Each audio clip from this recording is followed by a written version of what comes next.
Welcome to MN news. Road పనులు నత్తనడక, ప్రజల్లో ఆగ్రహం. వరంగల్ నగరంలోని 16వ డివిజన్ కీర్తినగర్లో రోడ్డు పనులు నత్తనడకన సాగుతున్నాయి. నెలల తరబడి పనులు పూర్తి కాకపోవడంతో స్థానిక ప్రజలు తీవ్ర ఇబ్బందులు ఎదుర్కొంటున్నారు. ఈ విషయంపై స్థానిక కార్పొరేటర్ సుంకరి మనీషా శివకుమార్ మీడియాతో మాట్లాడుతూ, రాబోయే రోజుల్లో కూడా ఇదే పరిస్థితి కొనసాగితే ప్రజలకు మరింత ఇబ్బందులు కలుగుతాయని ఆందోళన వ్యక్తం చేశారు. తక్షణమే అధికారులు స్పందించి పనులను పూర్తి చేయాలని ఆయన డిమాండ్ చేశారు. అలాగే కాంట్రాక్టర్ పనులు సక్రమంగా చేయకపోతే కాంట్రాక్ట్ ను రద్దు చేసి కొత్త కాంట్రాక్టర్ కు అప్పగించినా సరే పనులను వేగవంతం పూర్తి చేయాలని సూచించారు. ఇదిలా ఉండగా స్థానికులు మాట్లాడుతూ, గత కొన్ని నెలలుగా ఇదే పరిస్థితి కొనసాగుతోందని, రాజకీయాలకు తమకు సంబంధం లేదని, వెంటనే రోడ్లు మరమ్మతులు పూర్తి చేయాలని అధికారులను కోరుతున్నారు. ప్రజల ఇబ్బందులను దృష్టిలో ఉంచుకొని అధికారులు త్వరగా స్పందించి చర్యలు తీసుకుంటారా లేదా అనేది ఇప్పుడు ప్రశ్నగా మారింది. 16వ డివిజన్ పరిధిలోని కీర్తినగర్ కాలనీలో పనులు ప్రారంభమై దాదాపు 9 నెలలైనా కూడా నత్తనడకన సాగుతున్నాయి. ఈ వర్క్ స్టార్ట్ అయ్యి మంజూరై 2023 ఆగస్టులో మంజూరై టెండర్ అయిపోయి ఉన్నది.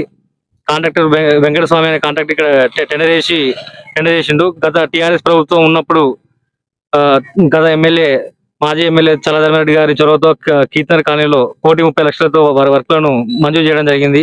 ఇట్టి వర్క్స్ టెండర్ ప్రక్రియ పూర్తయింది. కాంట్రాక్ట్ అలాట్ అయినా కూడా అప్పటి నుంచి ఇప్పటి వరకు చేయడం లేదు. ఎమ్మెల్యే గారికి మేము గత 7 నెలల ముందు ప్రెస్ మీట్ పెట్టి చెప్పంగా, వర్షాకాలంలో చెప్పంగా పనులు కొంచెం స్టార్ట్ చేసి కొన్ని గల్లీలో కంకర పోసిండు. రోజు ఫాలో అప్ చేయంగా కొన్ని గల్లీలు ఇట్లా మొత్తం రోడ్లు దవి పెట్టిండు. ఇప్పటి వరకు స్టార్ట్ చేస్తలేడు. ఎప్పుడు అడిగినా రేపు అని చెప్పని గవర్నమెంట్ లో బిల్లు వస్తలేవు అని చెప్పి అంటున్నారు. ఇది దాదాపు 2 సంవత్సరాల నుంచి ఈ కాలనీలో ఒక్క పని కూడా జరగలేదు. కాంగ్రెస్ ప్రభుత్వం ఎలా ఉందో చెప్పడానికి ఒక నిదర్శనం. మేము దాదాపు గత 10 సంవత్సరాల్లో ఈ కాలనీలో 20 కోట్ల పనులు చేసినాం. కాలనీని చాలా నీట్ గా చేసినాం. లాస్ట్ లో పెండింగ్ లో ఉన్న 5% వర్కులు చేయడానికి కాంగ్రెస్ గవర్నమెంట్ ఇబ్బంది పడుతుంది. ఇప్పటికైనా ఎమ్మెల్యే రేవూరు ప్రకాష్ గారు పట్టించుకొని కాలనీని డెవలప్ చేయాల్సిందిగా కోరుతున్నాం. అసలు ఎందుకు ఈ రోడ్లు ఆగుతున్నాయో మాకు అర్థం కావడం లేదు. 2 సంవత్సరాల నుంచి ఈ ఒక్క రోడ్డు కూడా కాలనీలో పడలేదు. అంటే ఇక్కడ ఎమ్మెల్యే ఎంత ఇబ్బందిగా చేస్తున్నాడో, ఎంత అశ్రద్ధగా ఉన్నాడో అర్థమవుతుంది. ఇప్పటికైనా ఎమ్మెల్యే గారు పట్టించుకొని మా కాలనీలో రోడ్లు తొందరగానే స్టార్ట్ చేయించేలా చర్యలు తీసుకోవాలి. ఒకవేళ లేని పక్షంలో ఈ కాంట్రాక్టర్ కు నోటీసులు ఇచ్చి టెండర్ ను క్యాన్సిల్ చేసి రీకాల్ చేసి కొత్త కాంట్రాక్టర్ రోడ్లు అయినా వేయాల్సిందిగా మనవి చేస్తున్నాం. రాబోతున్నది వర్షాకాలం. ఇందులో మళ్ళీ ఇంకా దోమలు ఎక్కువ అయ్యి ఇబ్బందులు అయ్యే అవకాశం ఉన్నది. కావున తొందరగా పనులు స్టార్ట్ చేయాల్సిందిగా కోరుతున్నాం. నమస్కారం చెప్పుకోవాలంటే మన స్థానిక ఎమ్మెల్యే గారికి చెప్పుకోవాలి. ఎందుకంటే మా కాలనీలో సమస్యలు అట్లున్నాయి.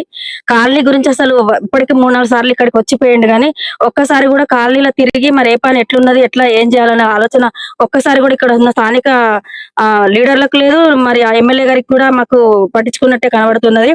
గత ప్రభుత్వంలో జరిగిన పనులే తప్ప ఇప్పటి వరకు ₹1 పని కాలనీకి చేసిందైతే లేదు. ఎందుకనంటే ఇప్పుడు ఈ రోడ్డు తవ్వి దగ్గర 5 నెలలు అవుతుంది. ఇప్పుడు మొన్న 2 ముసలోళ్ళు కింద అదే రోడ్డు దిగబోయి ఎక్కబోయి పడితే దెబ్బలు తాకినాయి. వాళ్ళు కూడా ఇబ్బంది పడాల్సి. కాబట్టి పనులు ఏదైనా కూడా తొందరగా ఈ తీసిపెట్టిన పనులను కనీసం కంప్లీట్ చేయాలని కోరుకుంటున్నాం. ఇంకా మున్సిపల్ కమిషనర్ గారికి కూడా చెప్తున్నాం, కలెక్టర్ గారికి కూడా చెప్తున్నాం. ఈ విషయం తొందరగా స్పందించి మాకు ఈ పనులు కావాలని కోరుకుంటున్నాం. కాలనీలో మున్సిపల్ సిబ్బంది కూడా మాకు సరి అయిన పనులు చేయట్లేదు. దోమలకైతే ఎండాకాలం కూడా దోమలకు ఒక 5 నిమిషాలు కూడా నిల్చునే పరిస్థితి లేదు. కాలనీ అసలు మొత్తమే కంప్లీట్ గా పక్కకు పెట్టినట్టు కనబడుతుంది. మరి ఎందుకో కారణం మాకు తెలియదు. ఒక్కసారి కూడా ఇప్పటి వరకు దోమల మందు కొట్టించే పరిస్థితి కూడా ఈ ప్రభుత్వానికి కనబడతలేదు. దయచేసి మేము చాలా ఇబ్బందులలో ఉన్నాము. మాకు కమిషనర్ గారు స్పందించి ముందుగా ఈ కాలనీలో ఏ పనులు అవుతున్నాయో అవి తొందరగా కంప్లీట్ చేయాలని కోరుకుంటున్నాము. వచ్చేది వర్షాకాలం కాబట్టి ఇక్కడ మేము ఇప్పుడు బాధతోటి చెప్పడం జరుగుతుంది, ఆవేదనతోటి. కాబట్టి మాకు స్పందించి పనులు పూర్తి కావాలని కోరుకుంటున్నాం. అంతే. పేరు ఉగ్గే చంద్రశేఖర్. నేను కీర్తినగర్ కాలనీ వాసి. నా MIG 483లో నేను నివాసం ఉంటున్నాను గత 10 సంవత్సరాల నుంచి. ఈ రోడ్డు విషయానికి వస్తే దగ్గర 5-6 నెలల నుంచి రోడ్డు తవ్వి పెట్టారు. రోడ్డుకి ఇరువైపులా 1 ఫీట్ మందం తవ్వి పెట్టిళ్ళు. దాన్ని కంకరతో కూడా నింపకుండా అట్లే పెట్టారు. దానివల్ల ఇబ్బందులు పడుతున్నారు. ముసలోళ్ళు ఎక్కాలంటే కూడా చాలా ఇబ్బంది అవుతున్నది. బండ్లు ఇళ్లలో తీసుకుపోవాలన్నా కూడా చాలా ఇబ్బంది అవుతున్నది. తొందరగా ఇటువంటిది ఏదైనా రాజకీయ కక్షలు పెట్టుకోకుండా, అది కాంగ్రెస్, అది TRS కార్పొరేటర్ అదే కాకుండా ప్రజలకు ఇబ్బంది కలగకుండా చూసి తొందరగా ఈ పనులు పూర్తి చేయాలని మేము కోరుకుంటున్నాము. వర్షాకాలం వచ్చేది వర్షాకాలం కాబట్టి వర్షాకాలంలో నీళ్ళు నిలిస్తే దుమ్మలు బాగైతాయి, ఇంకా పాములు గీములు తిరిగే అవకాశాలు కూడా ఉన్నాయి. కాబట్టి తొందరగా ఈ పనులు కంప్లీట్ చేయాలని మున్సిపల్ కమిషనర్, ఇప్పుడు ఆమె కలెక్టర్ కూడా ఆమె కాబట్టి ఇన్ఛార్జిగా రెండు స్థానాలు ఆమె ఉంది కాబట్టి తొందరగా చేయాలని మేము కోరుకుంటున్నాం.